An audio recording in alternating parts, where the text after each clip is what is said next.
Assalamualaikum, salam sejahtera. Terima kasih kepada anda yang terus bersama dengan kami di TV1. Dan semestinya setiap Isnin anda akan bersama dengan saya dan Syira dalam Bicara Pengguna. 10 Ogos 2020, Bicara Pengguna malam ini bersiaran secara langsung di saluran Berita RTM menerusi My Freeview 1, 2, 3. Anda juga boleh memilih untuk menonton kami di dalam talian di Facebook carian 5 Bicara atau Berita RTM.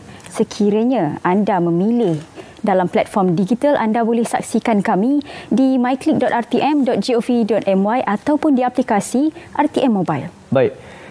Malam ini kita akan berbincang, berdiskusi berkaitan dengan pertanian. Jadi Syira, kalau kita bercakap tentang bidang pertanian ni, selalunya kita akan terbayang. Kita dah tahu dah, hanya membabitkan lama, orang tua, orang kampung dan sebagainya. Tetapi di zaman ataupun di era moden ini, terbalik pula kerana ramai orang muda yang dah terlibat dan mereka mencuburi bidang pertanian ini secara serius. Mungkin perkembangan teknologi yang menjadikan mereka lebih minat dalam sektor ini. Semua jawapannya selepas ini, tapi Azrul, saya nak persoalkan. Pada awal pandemik COVID-19, ramai daripada kita rakyat Malaysia merisaukan apakah status atau security makanan negara. Adakah ia mencukupi? Mungkin pandemik ini akan berterusan sehingga tahun hadapan atau bagaimana, dan bagaimana persediaan kementerian menghadapi pandemik COVID-19 ini. Dan kena dengan tajuk kita pada malam ini, norma baharu dalam industri pertanian dan makanan. Tapi sebelum itu Syira, jom kita tengok dulu sandiwara pengguna.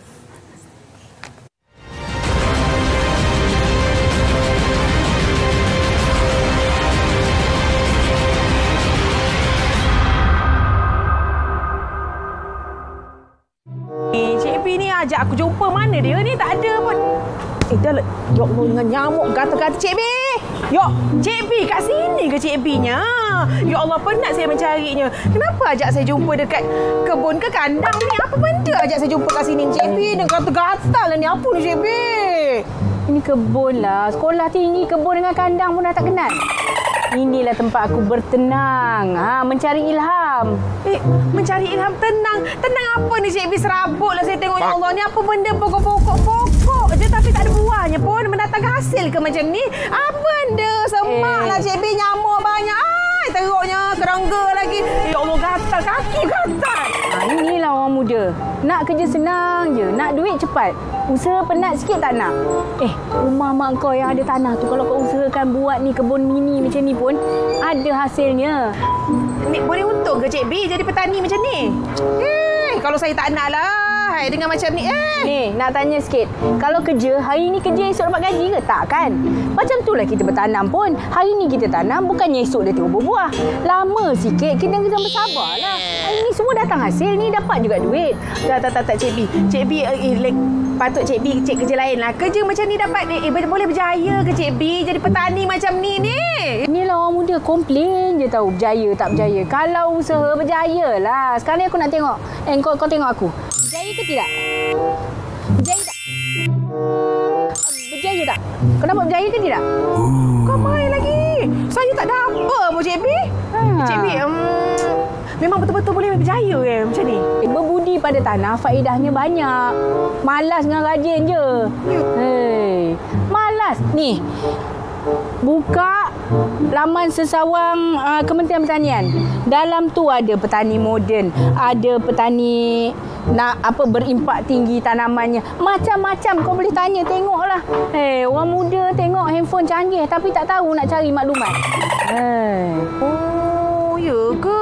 Tak sangka pula dengan bertani dengan kita boleh kaya juga kita boleh kalau tidak dapatkan pendapatan lumayan. Tak adalah pepatah, berbudi pada tanah faedahnya banyak. Jadinya kalau kita rajin berusaha, banyaklah yang kita dapat. Panjang O-nya. Apa lagi? Kau tu kerja ke tak kerja?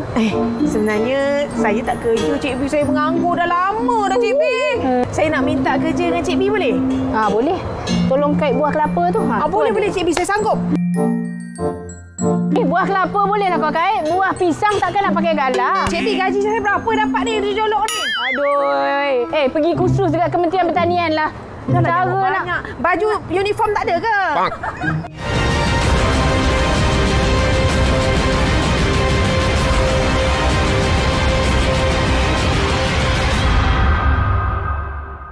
Baik, itu dia senario yang berlaku dalam kalangan atau dalam sektor pertanian kita, Azrul. Kalau ikutkan kepada dalam sektor pertanian, ada minatnya masing-masing dalam tanaman dan bagaimana. Dan dalam topik malam ini, kita bincangkan norma baru dalam industri pertanian dan makanan. Pada awalnya, ingin saya katakan, pada awal PKP, ramai rakyat Malaysia yang merisaukan status atau security makanan negara. Bagaimana Kementerian menampung atau mungkin menyediakan apa permintaan yang rakyat Malaysia perlukan dan bagaimana Kementerian sendiri bersedia untuk menghadapi bulan-bulan akan datang, kan? Ya, betul tu.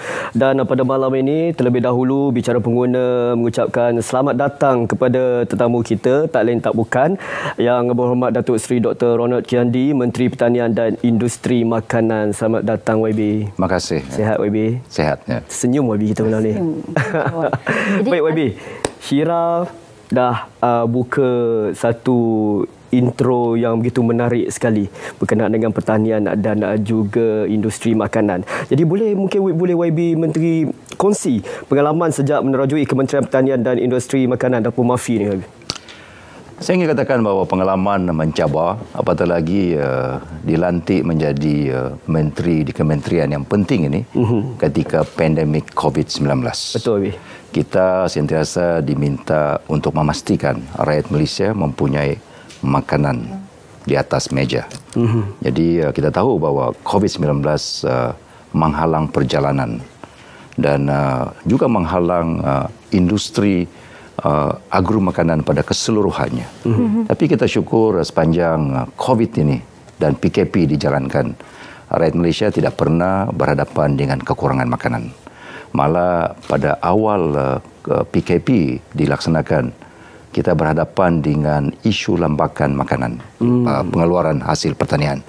Banyak sayur, buah-buahan yang tidak dapat dipasarkan. Ya, ini bukan disebabkan oleh tiada permintaan, tetapi disebabkan oleh sekatan perjalanan, pergerakan. Jadi sebagian besar daripada hasil pertanian itu terpaksa dijual secara lambat. Ada kalanya ada insiden yang berlaku di mana ianya terpaksa dibuang dan sebagainya. Betul. Tapi kita berjaya menangani isu ini dengan melaksanakan pelbagai pendekatan. Kita mengikuti SOP yang dikeluarkan oleh Kementerian Kesihatan. Sebab itu pada akhirnya kita berjaya menengahkan satu pendekatan pasar segar terkawal, di mana konsep pasar segar terkawal itu diilhamkan melalui konsep pasar raya yang dibenarkan ketika PKP. Maknanya di pasar raya ada pendekatan health screening, saringan kesihatan, ada check temperature, ada pergerakan sosial, ada kawalan dari segi crowd, pembeli yang masuk dalam pasar raya, tak boleh sesak dan sebagainya. Itu kita lakukan dalam pasar segar terkawal. Jadi kita lihat bahawa sedikit sebanyak isu lambakan telah dapat dikawal. Jadi itu merupakan cabaran awal duduk sebagai menteri di kementerian yang penting ini. Ya. Baik, itu pada awalnya PKP atau pada awal pandemik COVID-19, dan bagaimana status terkini? Adakah mungkin corak pembelian atau mungkin corak pengguna sendiri dalam keadaan yang stabil atau bagaimana? Saya ingin katakan bahawa keseluruhan umumnya bekalan makanan stabil dan terkawal dan mencukupi sepanjang masa. Jadi apatah lagi dalam peringkat PKPP ini, kita dapat melihat pergerakan lebih bebas, teratur dan sebagainya. Tapi ketika PKP rancak dijalankan, kita di samping mengadakan pasar segar terkawal umpamanya, kita menggalakkan penglibatan masyarakat tani untuk memasarkan hasil pertanian mereka melalui talian, melalui e-dagang dan sebagainya. Sebab itu banyak pemain-pemain industri e-dagang ini tampil ke hadapan dan bekerjasama dengan kementerian untuk membawa rakyat Malaysia membeli bela melalui talian. Jadi kita nampak bagaimana rancak ketika itu pendekatan e-dagang ini di platform kementerian sendiri, LKM dan Fama. Kita ada Agrobazar dengan Nekmat Biz, pembelian melalui e-dagang ini merupakan satu pendekatan yang menjadi rancak ketika PKP. Okey, baik YB. Saya tertarik dengan pendekatan e-dagang ni. Selalunya e-dagang ni membabitkan golongan muda, golongan yang boleh dikatakan berpelajaran dan sebagainya. Tapi bagaimana dengan golongan lama, orang tua-tua yang tinggal di kampung yang mungkin mereka nak menikmati cabaran e-dagang ini ataupun untuk bersama nak e-dagang? Macam mana Kementerian? Ya, itu merupakan cabaran e-dagang. Dia memerlukan talian internet. Dia memerlukan minat dalam internet dan sebagainya. Sebab tu kita lihat bahawa generasi peladang, penternak dan nelayan yang tidak ke arah era itu, mereka terbatas keterlibatan. Sebab tu kita melihat pendekatan e-dagang ini akan menggalakkan penglibatan anak-anak muda yang internet savvy, yang lebih faham tentang internet ini, dan sebab itu kita melihat bahawa e-dagang akan berancak di kalangan anak-anak muda. Jadi Datuk Seri ada sentuh berkaitan dengan petani, penternak dan nelayan. Kalau mungkin Datuk Seri boleh kongsikan bagaimana status terkini mungkin pada awalnya pandemik COVID-19 dan bagaimana kini kita dah berada beberapa bulan dalam pandemik COVID-19, persediaan kementerian untuk memastikan golongan-golongan ini tidak ketinggalan. Kerajaan mengumumkan beberapa pendekatan untuk membantu masyarakat penternak, peladang dan nelayan ini. Pengumuman kerajaan yang besar, pertama adalah pakej rancangan ekonomi, lepas tu diikuti dengan pakej rancangan ekonomi prihatin. Kemudian bencana. Jadi industri pertanian tidak diketepikan dalam setiap pengumuman besar yang dibuat oleh kerajaan. Pakej rancangan ekonomi umpamanya, kementerian diuntukkan 1 bilion untuk food security makanan. Dan dana ini diletakkan di bawah jagaan Bank Negara, dan bank-bank institusi kewangan seluruh negara ini boleh menggunakan dana yang diletakkan sebagai food security fund untuk digunakan bagi membantu merancangkan pertumbuhan pengeluaran makanan negara. Jadi dalam pakej rancangan ekonomi prihatin umpamanya, kementerian diuntukkan 190 juta ringgit untuk membantu nelayan peternak dari segi projek-projek pembangunan, persatuan nelayan, persatuan peladang, diuntukkan 100 hingga 200 ribu bagi setiap persatuan kawasan ini, nelayan dan juga peladang. Dan dana ini digunakan untuk menanam cash crop, tanaman-tanaman yang singkat untuk memastikan sayur, buah-buahan dapat dibekalkan sesungguhnya. Jadi itu merupakan satu dana yang besar. Dan kalau kita lihat bencana, ada 3 pendekatan bencana bagi sektor pertanian. Satu, 350 juta diuntukkan bagi skim pinjaman micro credit scheme.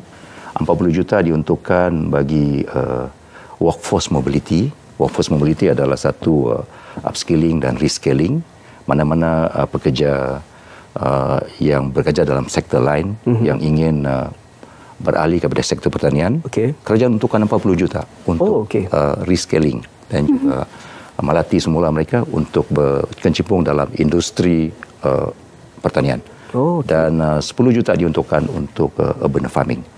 Jadi lebih kurang 400 juta diuntukkan oleh kerajaan bagi penjana untuk industri pertanian keseluruhannya. Jadi kita melihat setiap package yang diumum oleh kerajaan, industri agro makanan tidak diketepikan. Baik. Saya tertarik tentang agro-food workforce mobility yang YB sebut tadi, yang membabitkan kepada mereka yang mungkin teringin ataupun baru nak mencurui bidang pertanian. Jadi maksudnya kalau mereka tak ada pengalaman langsung dalam bidang pertanian, mereka boleh menyertainya? Itulah merupakan matlamat dalam program workforce mobility. 40 juta diuntukkan oleh kerajaan untuk melatih ataupun melatih semula workforce yang bekerja dalam sektor lain ataupun graduan yang belum pernah bekerja dan ingin menceburi dalam industri agro makanan ini. We have that 40 juta untuk melatih mereka dan melatih semula mereka untuk bercebur diri, berkecimpung dalam industri pertanian. Itu matlamat kerajaan membuka ruang dan peluang atau pintu baru bagi petani-petani muda, petani-petani baru untuk menceburi bidang pertanian. Ada banyak lagi yang kita akan kupaskan selepas ni. Salah satunya mungkin bagaimana kementerian boleh memberi kemaskini berkaitan dengan jawatan kuasa kabinet mengenai dasar sekuriti makanan negara. Semuanya selepas ini, kita beredar seketika. Bicara pengguna, malam ini kita berbicara tentang norma baru dalam industri pertanian dan makanan bersama dengan Yang Berhormat Datuk Seri Dr. Ronald Kiandi, Menteri Pertanian dan Industri Makanan. Pembukaannya cukup menarik sekali. Saya amat tertarik dengan usaha kementerian untuk Agro-Food Force Mobility, di mana menolong mereka yang berminat mencuburi bidang pertanian. Dan mungkin ada juga kita terdengar masa PKP ini ada yang kena berhenti kerja dan sebagainya. Ini cabaran untuk anda untuk mengorak ke langkah yang baru. Betul, itulah peluang, itulah pintu baru atau itulah salah satu ikhtiar untuk kita sama-sama membangunkan ekonomi negara dalam sektor pertanian. Tadi sebelum kita berjeda, saya ada gantung atau saya ada bagi hint sikit dekat YB. Yang saya nak tanya ni berkaitan dengan perkembangan terkini jawatan kuasa kabinet mengenai dasar sekuriti makanan negara. Kita tahu berkaitan dengan pandemik COVID-19, mungkin kerjanya perlu lebih cepat. Bagaimana Datuk Seri? Dasar jawatan kuasa kabinet mengenai dasar sekuriti makanan negara merupakan satu jawatan kuasa kabinet yang pertama yang dibentuk oleh kerajaan ini. Jawatan kuasa ini adalah merupakan high level committee yang dipengerusikan oleh Perdana Menteri sendiri dan disekretariatkan oleh Kementerian Pertanian dan Industri Makanan. Dan ahli-ahlinya terdiri daripada 11 ahli kabinet. Jawatan kuasa ini adalah merupakan satu jawatan kuasa yang melihat dan memastikan mengolah satu dasar sekuriti makanan negara secara holistik. Secara holistik maknanya bukan saja di peringkat pengeluaran, tetapi di keseluruhan rantaian makanan, iaitu pengeluaran, logistik, pemprosesan dan juga pemasaran. Jadi jawatan kuasa ini bertanggungjawab untuk mengolah satu dasar secara holistik. Dan tentu sekali dasar ini, jawatan kuasa ini akan melihat beberapa elemen dalam food security, iaitu affordability, kemampuan,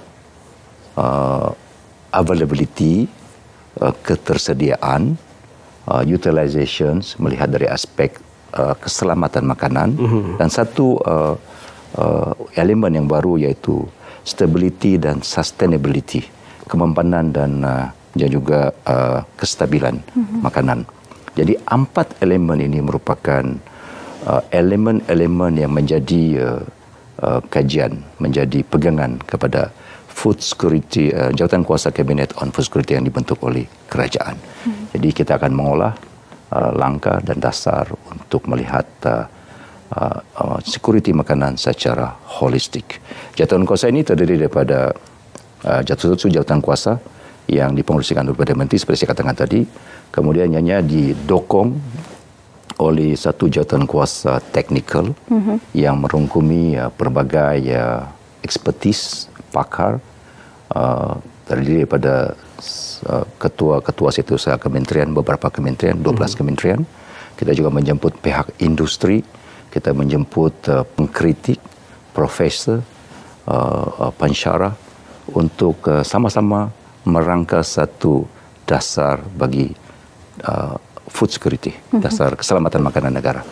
Jadi jawatan kuasa teknikal ini telah pun bermesyuarat 1 bulan yang lalu dan telah merangka beberapa pendekatan-pendekatan untuk dipertimbangkan dalam mesyuarat food security makanan yang akan dipengerusikan oleh Perdana Menteri. Di samping itu, satu badan penasihat pertanian negara yang dibentuk di bawah Kementerian Pertanian ini juga akan memberi input, teguran dan cadangan kepada jawatan kuasa kabinet on food security ini. Jadi kita sebenarnya dijadwalkan Perdana Menteri akan mempengerusikan jawatan kuasa ini minggu hadapan, tapi disebabkan oleh kesibukan parlimen dan sebagainya, jadi ditangguhkan satu tarikh yang akan ditentukan. Jadi mesyuarat yang akan datang ini akan menimbang 3 kertas pertimbangan. Maknanya ada dasar-dasar yang telah pun diolah oleh Jawatankuasa Teknikal dan akan diangkat ke Jawatankuasa yang dipengerusikan oleh Perdana Menteri. 3 kertas pertimbangan, 2 daripadanya adalah daripada Kementerian Pertanian dan 1 kertas pertimbangan akan dibentang oleh Kementerian Kesihatan dan 1 kertas makluman. Jadi ada 4 kertas yang dijadikan sebagai agenda perbincangan dalam mesyuarat pertama dasar sekuriti makanan negara yang akan dipengerusikan oleh Perdana Menteri terdekat ini.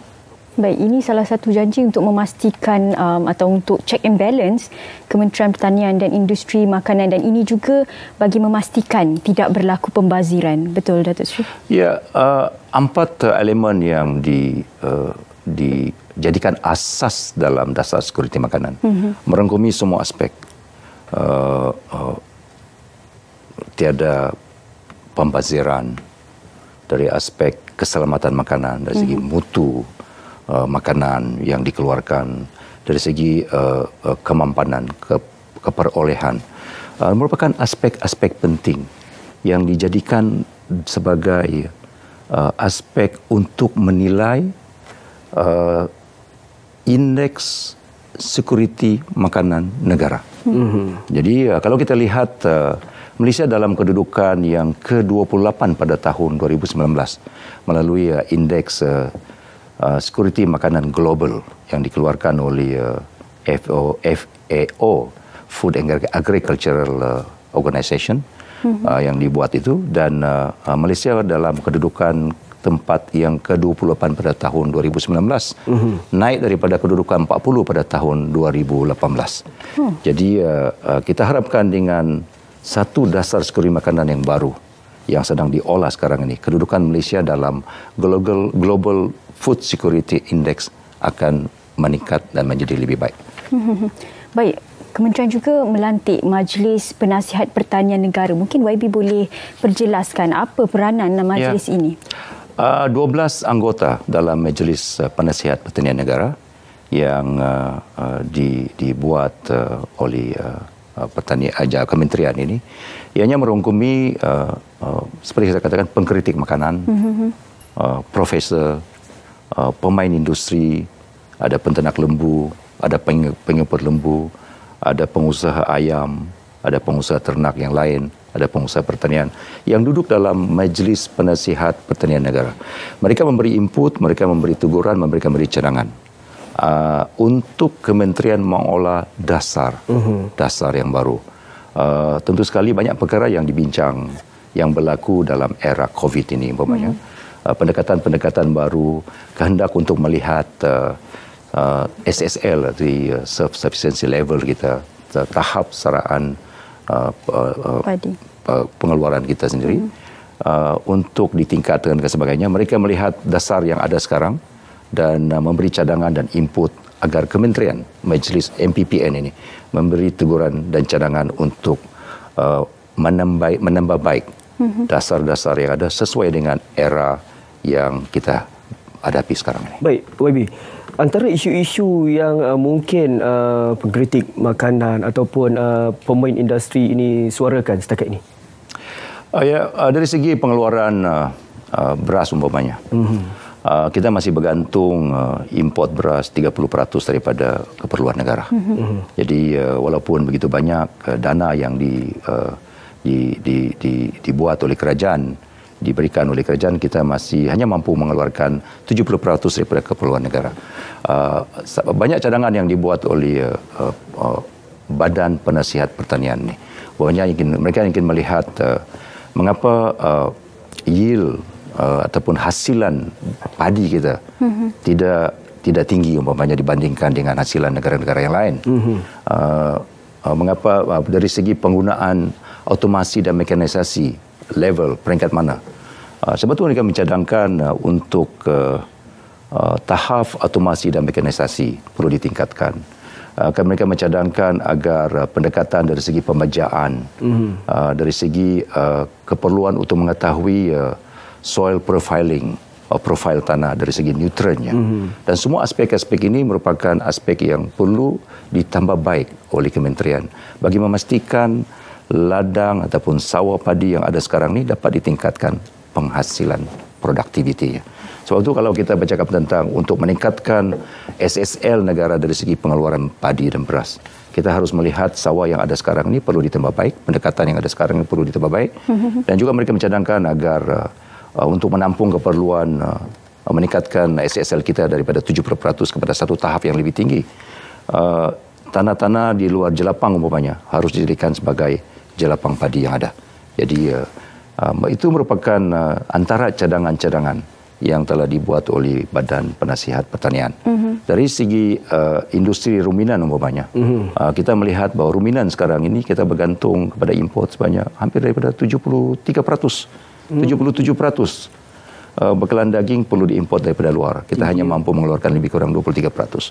Sebab itu banyak cadangan yang dibuat, pelbagai cadangan yang telah dikemukakan oleh Badan Penasihat untuk dilihat dan diteliti oleh kerajaan. Jadi kesemua ini adalah untuk melihat dasar sekuriti makanan negara terjamin, pengeluaran hasilan kita harus ditingkatkan secara pengeluaran domestik itu harus ditingkatkan supaya kebergantungan kita kepada import makanan daripada luar dapat dikurangkan. Ini penting dari sudut era COVID ini, kerana COVID ini akan mengganggu pergerakan pengeluaran pertanian dunia. Betul. Jadi kalau ada penutupan sempadan-sempadan dunia, keperluan makanan kita, kebergantungan kita kepada 30% beras import, kebergantungan kita kepada 77 import daging daripada negara luar akan terganggu. Betul. Sebab itu pendekatan-pendekatan harus ditumpukan untuk meningkatkan SSL, tahap pengeluaran tempatan kita. Baik, supaya kebergantungan kita terhadap import akan dapat dikurangkan. Baik. Itu dia, YB Menteri memberitahu kita harapan, objektif dan juga hala tuju kementerian untuk tempoh yang mendatang ini. Baik, kalau kita bercakap tentang pertanian, pastinya kita akan bercakap tentang teknologi, iaitu kita dah akan mencapai industri 4.0 ataupun 4.0 dalam pertanian. Jadi, apa kaitan teknologi dan pertanian? Selepas ini kita akan berbicara. Kita berhenti rehat seketika. Kita dah boleh keluar daripada rumah, bekerja dan sebagainya, kita terlupa tentang pandemik COVID-19 ini. Perlu patuh untuk memakai pelitup muka, Azrul. Ya, Azrul betul. kat luar macam mana? Saya sentiasa pakai. Kalau tak ada kerja, saya takkan keluar daripada rumah. Jadi penjarakan sosial tu kena jaga kerana kita belum lagi selamat daripada COVID-19. Dan pakai-pakai juga ada juga pernah pengalaman saya nak makan ni lupa kita pakai pelitup muka, dah jadi satu norma baru. Dah makan, jadi makan dengan mas. Foto mas saya. Baik Syirah, kita masih lagi bersama dengan Yang Berhormat Datuk Seri Dr. Ronald Kiandi, Menteri Pertanian dan Industri Makanan. Dan sekarang ni tadi sebelum kita berhenti rehat, saya ada menyentuh tentang industri 4.0 dalam pertanian dan sebagainya. Jadi bagaimana YB Menteri di bawah kementerian sendiri untuk pemodenan industri pertanian ni? Isu pemodenan dalam industri pertanian merupakan elemen yang penting dalam dasar pertanian negara. Ada 3 dasar pertanian negara sekarang ini. Dasar pertanian negara pada awalnya, kemudian diikuti dengan dasar agro makanan, dan sekarang kita sedang mengolah dan bergerak ke arah dasar agro makanan 2.0. Kesemua dasar-dasar ini meletakkan permodanan dalam sektor pertanian. Dan kalau kita bercakap tentang permodanan, kita bercakap tentang otomasi dan mekanisasi.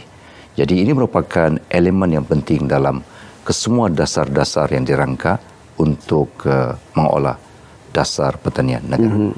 Jadi walaupun ianya sekarang dalam dasar agro makanan 2, tetapi elemen pemodenan dalam industri pertanian masih menjadi tumpuan. Kita harus seiring dengan pergerakan dunia dari segi teknologi, IR 4.0 umpamanya.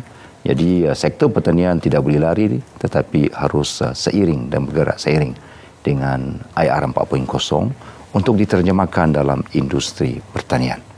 Jadi mau tidak kita harus terjemahkan. Kita bercakap tentang kekurangan tanah.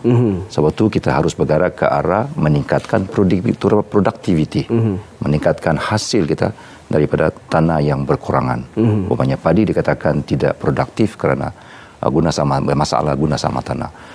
Komoditi yang lain, ramai yang nak bangunkan tanah itu untuk komoditi lain, kelapa sawit, getah dan komoditi-komoditi yang lain. Jadi dilihat padi sebagai industri yang agak ketinggalan dari segi itu, dari segi persaingan, keuntungan dan sebagainya. Sebab itu kita melihat apa juga ladang sawah yang ada, tanah, kawasan tanah yang ada. So kita melihat untuk meningkatkan produktiviti. Macam mana meningkat produktiviti dengan keadaan tanah yang sedia ada. So kita harus bercakap tentang permodanan teknologi dalam sektor pertanian. Kita mesti menerima dan mengadop teknologi baru. Kalau dulu kita bercakap tentang, kita harus melihat, kita bercakap tentang hidroponik, kita bercakap tentang precision farming, kita bercakap tentang IoT dalam keseluruhan industri pertanian, maknanya Internet of Things. Itu harus diterjemahkan dalam industri pertanian untuk meningkatkan produktiviti. Jadi ini merupakan satu keperluan, isu pemodanan merupakan satu elemen yang sentiasa ada dalam setiap dasar pertanian negara. Ya. Pada minggu lalu, saya ada baca di Dada Akhbar berkaitan dengan kementerian merancang untuk meningkatkan kadar sara diri bagi sektor pertanian. Dan kalau kita tahu apa yang dikemas kini kementerian sendiri dalam sektor padi atau beras ini, 70% yang di pengeluaran negara, tapi 30% masih negara bergantung kepada import. Jadi bagaimana mungkin sasaran atau cadangan daripada kementerian untuk memastikan atau meningkatkan SSL ni? Sebab itu saya katakan bahawa kita harus modernkan sektor pertanian. Dengan keluasan tanah yang ada, kita harus adopt, menterjemahkan aplikasi pertanian moden. Dan pertanian moden dirangka dalam IR 4.0 umpamanya. Sebab itu saya katakan tadi bahawa kita harus bercakap tentang precision farming. Kita harus bercakap tentang pembejaan menggunakan drone dan sebagainya. Maknanya automasi dan mekanisasi harus menjadi pegangan kepada setiap pemegang industri ini. Pada masa yang sama saya lihat bahawa kalau kita seiring dengan dasar ini, pertanian ini akan dilihat sebagai satu sektor yang boleh diremajakan. Satu industri yang boleh diremajakan umpamanya.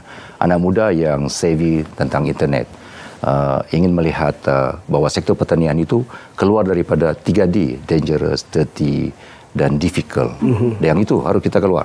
Dan penggunaan automasi dan mekanisasi, penterjemahan melalui IoT, Internet of Things dalam industri pertanian akan meremajakan industri pertanian pada keseluruhannya.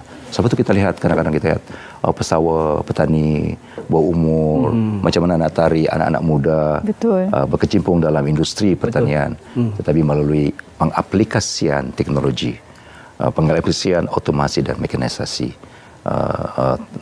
dan latest teknologi dan sebagainya akan membolehkan industri ini diremajakan.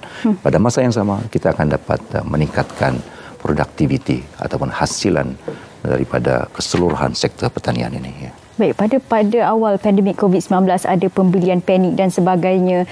Ramai rakyat Malaysia yang merisaukan status sekuriti makanan. Lagi-lagi saya, Azrul, saya minat ayam. Jadi saya nak tahu status terkini bagaimana kemampuan negara membekalkan kecukupan kuantiti ayam. Mungkin ada bahan-bahan makanan lain yang mungkin Datuk Seri boleh update pada kami. Kita mengeluarkan ayam lebih daripada keperluan. Lebih daripada keperluan. Maknanya SSL kita taraf sara diri kita lebih daripada 100%. Tetapi kita mengimport sebagian besar keratan ayam daripada negara luar. Tetapi keratan ayam ini bukan digunakan untuk bekalan makanan segar, tetapi digunakan untuk industri hiliran, untuk buat sausages, chicken nugget dan sebagainya, dan untuk diproses. Jadi hasil daripada industri hiliran ini sebagian besarnya dijual untuk pasaran tempatan, tetapi sebagian besar akan dijual, dipasarkan untuk ekspor. Jadi ayam unik sedikit, tahap SSL kita lebih daripada 100%, tetapi kita mengimport keratan ayam untuk diproses. Jadi itu kedudukan SSL kita untuk ayam. Jadi Syirah tak perlu risaulah. Ya.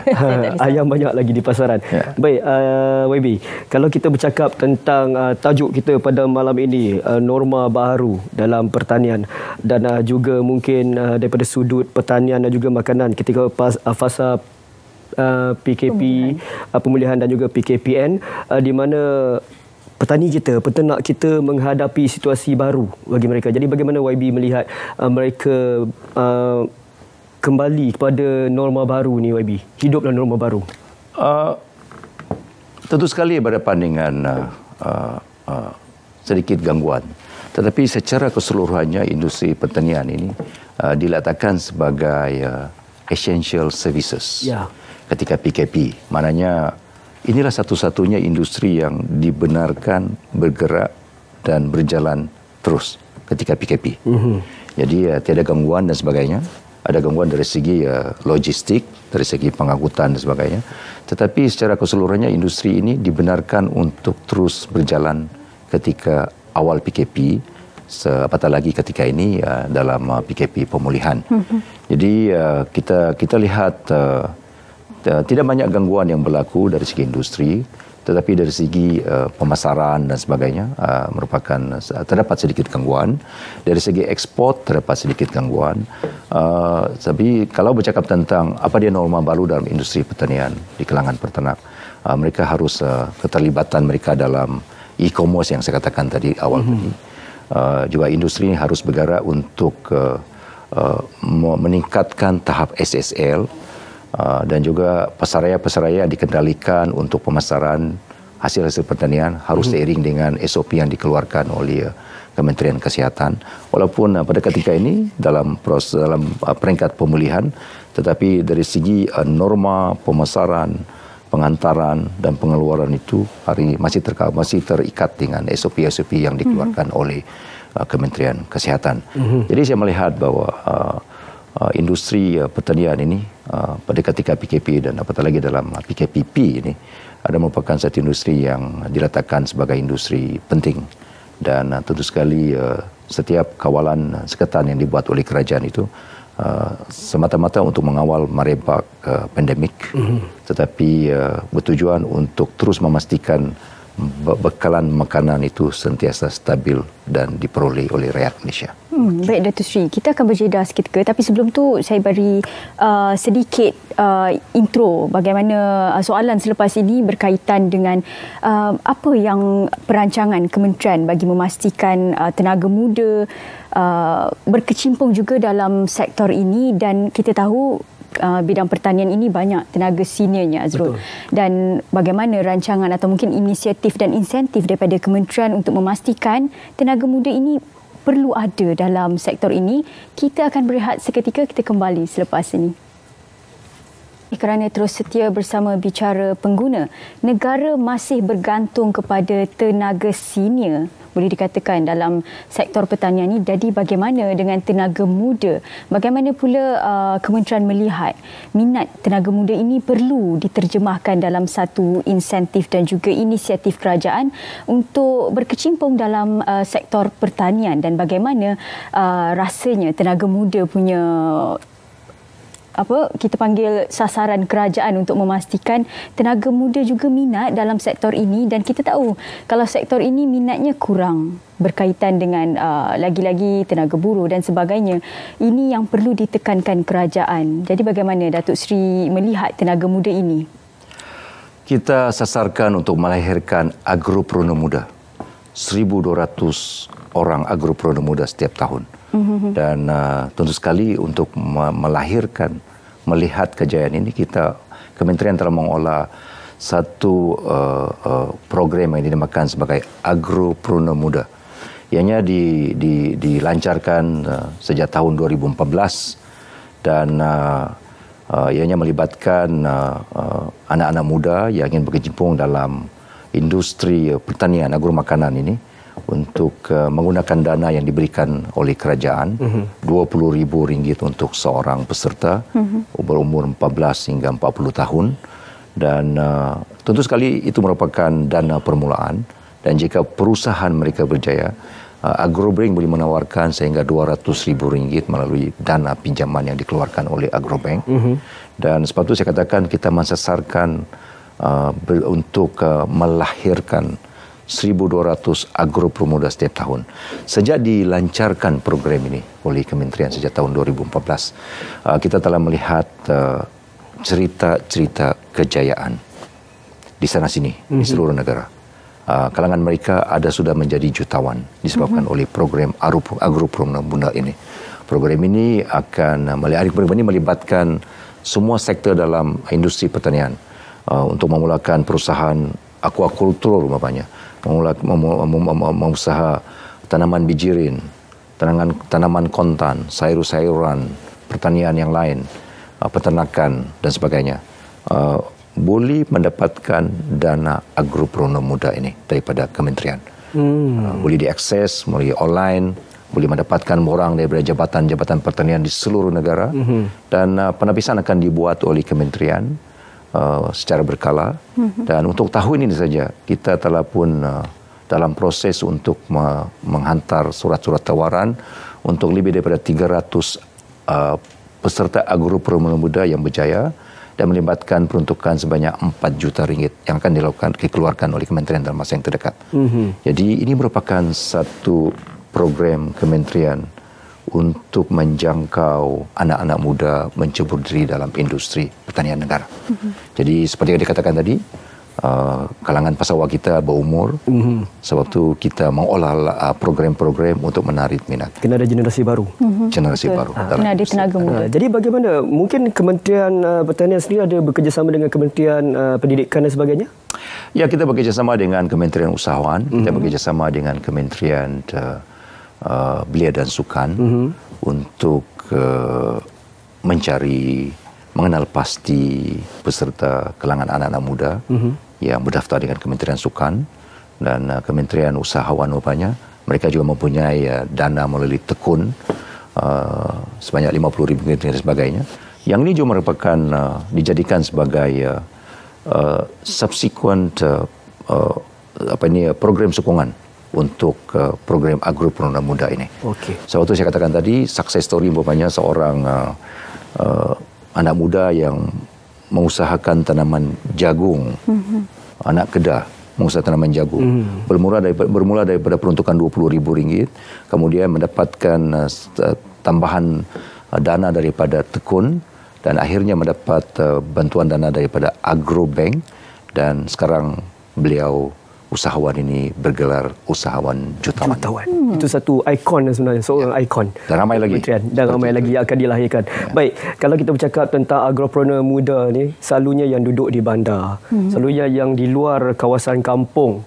Tetapi sejak PKP ni, YB, ramai yang cuba berkebun dan ramai yang cuba bertani, dan selepas itu mereka rasa seronok. Rupanya ada hasilnya. Jadi trend, kan? Jadi pertanian bandar, program pertanian bandar ataupun komuniti ni sekarang ni dah menjadi satu sensasi, satu orang cakap tabiat baru orang muda kita. Jadi bagaimana YB melihat perkara ini? Ya, komuniti merupakan salah satu daripada program yang lahir melalui penjana.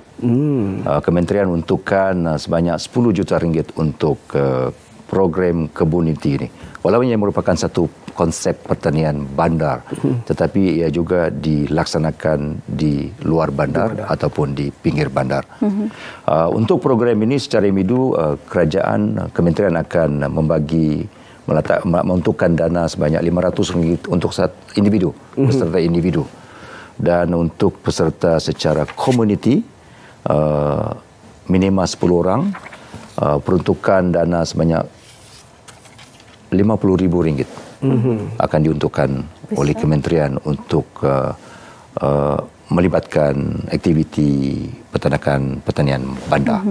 Jadi keseluruhan RM10 juta yang diuntukkan untuk program ini.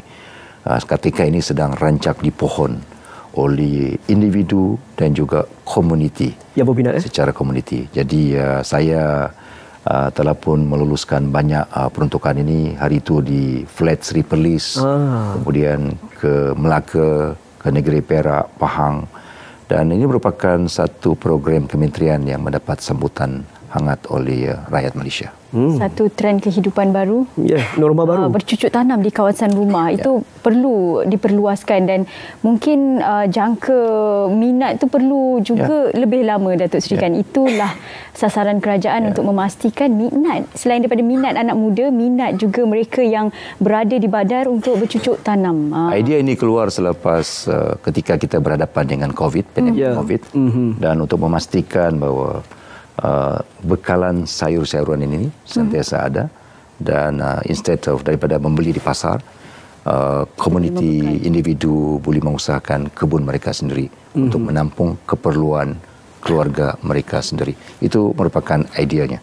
Baik, Datuk Seri, masa mencemburui kita. Kalau ikutkan, banyak lagi perkara yang perlu kita bincangkan. Tahniah Datuk Seri, kita bersama dengan YB Datuk Seri Dr. Ronald Kiandi, Menteri Pertanian dan Industri Makanan. Sekali lagi tahniah, banyak persoalan yang telah diperjelaskan, banyak kerisauan yang telah diredakan setakat ini, bagaimana status makanan negara, bagaimana pula kerajaan dalam pakej prihatin dan penjana, Azrul. Ya, dan pastinya kami di Bicara Pengguna ingin mengingatkan kepada anda semua, ingat kita dalam norma baru, ikut SOP yang dikeluarkan oleh pihak kerajaan, jaga diri kita sama-sama dan kita jadikan kita sebagai frontliner untuk memutuskan rantaian COVID-19 ini.